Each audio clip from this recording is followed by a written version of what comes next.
When you have a special crop that grows in a special place, well, you have to handle it in a special way.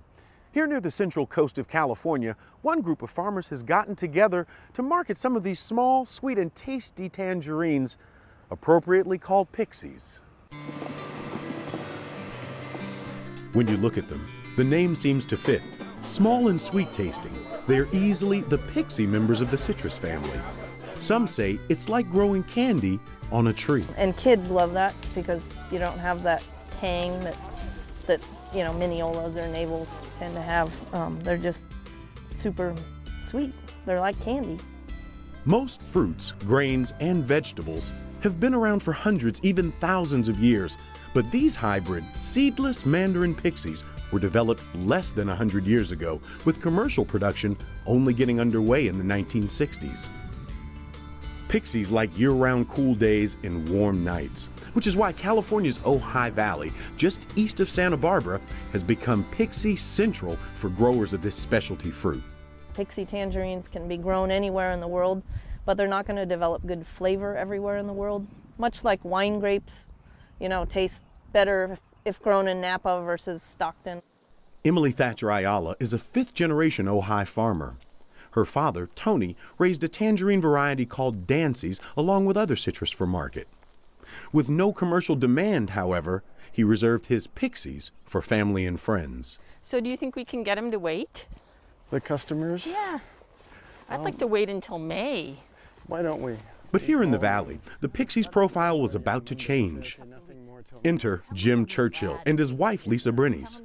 After leaving a big city career, Jim returned to his hometown of Ojai in 1979. He was looking for a new challenge and found it after trying one of Tony Thatcher's pixies. And I just said, Tony, what is this? And he said, that's a Pixie tangerine. And I said, well, do you sell them? And he said, well, I only have 2 trees, and by the time I'm done selling all the Dancies, then my kids have eaten all the pixies. And that was market research. Acres of trees were planted the next year. Their efforts paid off following a taste test by the owners of a specialty food market in Northern California. He just thought, this is good, you know. Yeah. And so by the end of the phone call, he bought 1,000 pounds, more than we had ever sold to anyone. The growing demand for the juicy jewels energized an eclectic group of established and first-time farmers. All the growers are different. You know, we've got doctors and lawyers who have a couple acres of pixies in their backyard. And then we have some growers that have 10 acres. They formed the Ojai Pixie Growers Association to share information about raising, harvesting, and marketing the fruit. We both looked at the fact that there were all these other people that had tangerines coming on, and we thought that it would be better if all the tangerine growers worked together. Pixie trees take 4 years to bear their first commercial crop, with heavy harvests available only every other year. This tree has a lot of fruit on it, as you can see, but it has no blossoms for next year. It's spending all of its energy growing fruit for this year, and so it's not going to make any fruit for next year. As a part of their marketing efforts, growers here ship only as the fruit ripens on the tree.